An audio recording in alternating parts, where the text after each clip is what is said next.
Perdana Menteri Israel Benjamin Netanyahu mengecam keputusan Inggris terkait penangguhan ekspor senjata ke Tel Aviv. Dilaporkan ada sekitar 30 dari total 350 lisensi yang akan ditangguhkan. Dikutip dari Al-Arabiya, Netanyahu menilai keputusan Inggris sangat memalukan.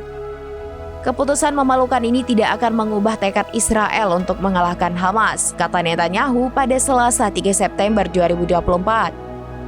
Ia menyinggung korban serangan Hamas pada 7 Oktober 2023 yang menewaskan 14 warga Inggris. Selain itu, masih ada 5 warga negara Inggris yang kini ditahan Hamas di Gaza. Menurut Netanyahu, keputusan London menangguhkan senjata ke Israel hanya akan membuat Hamas semakin berani. Meski begitu, dirinya tidak akan mengubah tekad untuk melenyapkan Hamas dari muka bumi. Netanyahu optimis Israel bisa memenangkan peperangan meski tidak dipersenjatai Inggris. Ia mengatakan dengan atau tanpa senjata Inggris, Israel akan memenangkan perang ini dan mengamankan masa depan bersama. Sebelumnya, penangguhan ekspor senjata diumumkan Menteri Luar Negeri Inggris David Lammy pada Senin 2 September 2024.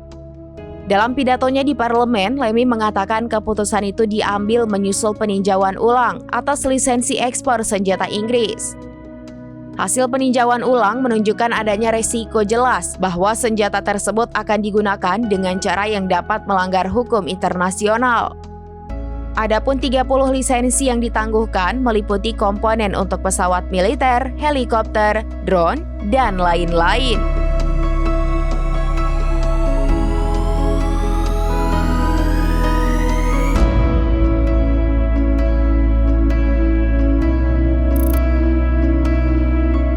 Download Tribun X sekarang, menghadirkan lokal menjadi Indonesia.